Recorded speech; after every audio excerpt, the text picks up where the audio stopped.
Sa date kasama ang boys. Ay, dapat may Paglabas ni Marco sa confession room. Hi. Hello.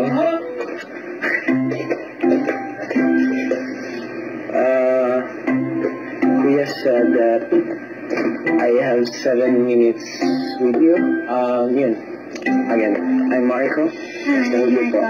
And, taga-Italy po ako. Oh, you're from Italy? Yeah, Milan po. Milan. Milan. Your father is Italian? Opo. Anong paborito mong pagkain? Italian pasta. Italian pasta. Ako din eh. Pero mahilig talaga ako sa maanghang. Sabi ni Kuya, pwede daw akong kumain. Kaya kinuha ko to na. Okay. Paborito ko kasi siya. Kumain ka na ba? Kumain ka na kaya? Kumain ka ba ng rice?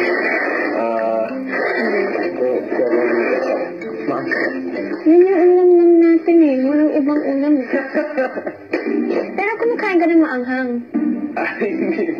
Hindi talaga. Pwede ka bang kumain para sa akin? Kasi gusto ko talaga may kasabay akong kumain eh. Sige na, try mo lang. Baka malay mo, gusto mo din. Dapat 3 para I love you. O, yan. No, kaya With rice. which place? Gusto mo ng toyo?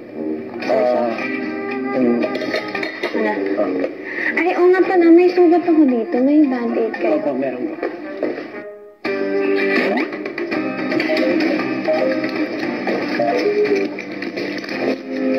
Ikaw ha, ini-evade mo yung sili.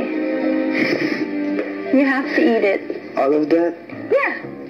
Because I really like guys talaga that can eat sili. It's a huge, like, turn-on for me. You can do it. Don't worry. You're a man. In one shot, lahat po. No, just one. Kung hindi mo kaya, hindi okay. Fine. Medyo disappointing na, pero okay lang. Kaya yan. It's rice. It's not silly. Don't want to think.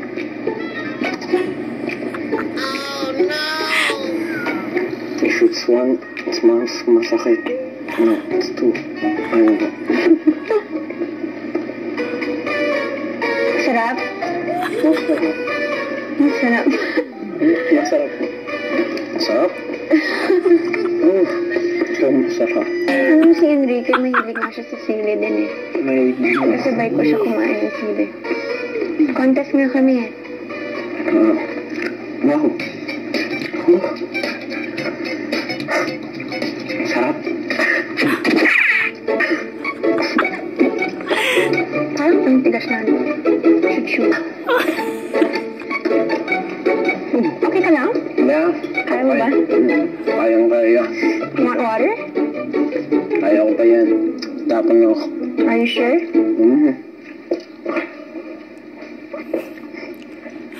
Kaya ko pa. You like people that eat silly, right? You don't have to do it. Thanks, ate. May awa naman ako sa'yo. It was so hard. Yesterday you got... Yes. Naalam ka na sa date mo. I guess date talaga ito, yeah. Ayaw mo? Yeah, I mean... Ayaw mo yata eh. Hindi. Sige. Bye-bye, Marco. It was nice talking to you. Salamat po.